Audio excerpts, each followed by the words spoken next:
안녕하세요. 저번 시간에 이어서 오늘은 목표 설정에 대해서 깊이 있게 다뤄보도록 하겠습니다. 특히 스티븐 코비 박사의 통찰을 통해 우리의 삶에서 진정으로 중요한 것을 찾아보도록 할게요. 많은 분들이 이런 의문을 가지실 거예요. 말은 쉽지. 하지만 내가 해야 하는 일 속에서 어떻게 나만의 목표를 찾을 수 있을까? 오늘은 자기계발서의 고전인 스티븐 코비 박사의 책을 통해 그 해답을 찾아보겠습니다. 그의 대표 저서인 성공하는 사람들의 7가지 법칙은 시대가 지나도 늘 새로운 통찰을 주는 고전입니다. 오늘 우리가 집중적으로 살펴볼 두 번째 습관인 끝을 생각하며 시작하라는 단순한 계획이 아닌 우리 삶의 본질적인 의미를 찾는 것에 관한 이야기입니다.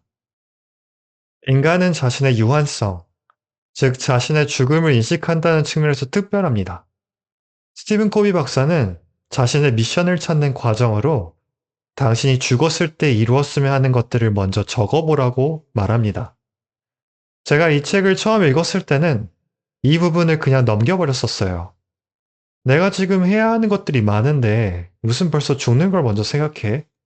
하면서 바로 적용할 수 있는 다른 법칙에 집중했죠. 하지만 다시 읽어보니 이 부분이 어쩌면 가장 중요할 수 있다는 걸 깨달았습니다. 자신의 유한성을 아는 인간의 특별함을 활용해서 진정으로 후회하지 않을 한 가지를 찾아내는 거죠.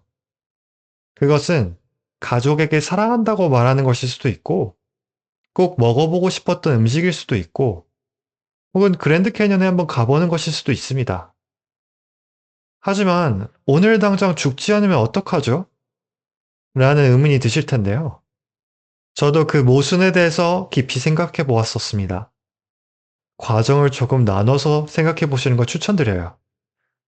먼저, 지금 당장 죽는다면 후회할 것들을 적어 보세요.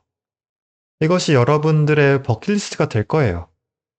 많은 분들이 여기서 하고 멈추시는데 이 목표들을 지금 당장 이루라는 게 절대 아닙니다. 버킷리스트는 우리 인생이라는 항해에서 길을 잃지 않게 하는 나침반 역할을 해줍니다. 중요한 것은 오늘 하루를 어떻게 보내느냐예요. 그 버킷리스트의 1%라도 가까워질 수 있는 작은 행동을 매일 실천하는 거죠. 흔히 하루에 1%씩 성장하면 1년 후에는 37배가 된다고 합니다. 이런 복리의 효과가 의미 있으려면 그 노력이 한 곳에 집중이 되어야 합니다.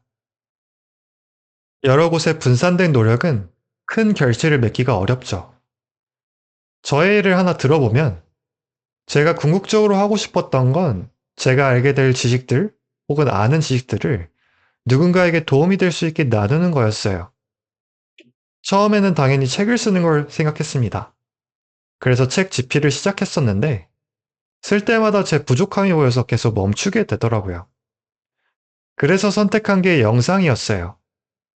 책보다 덜 중요하다는 게 아니라 책처럼 한 번에 완성된 걸 내놓는 것보다는 영상으로 먼저 소통하면서 사람들이 내가 쓰고자 하는 것에 관심이 있는지 알고 싶었거든요.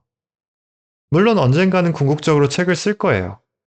하지만 지금 이렇게 영상을 만드는 그 과정이 그 책을 위한 좋은 준비 과정이 되고 있다고 알려드리고 싶었어요. 책에 대한 구성도 자연스럽게 떠오르게 되었고, 스크립트를 쓰고 녹음을 하면서 제 생각도 더 단단해졌거든요.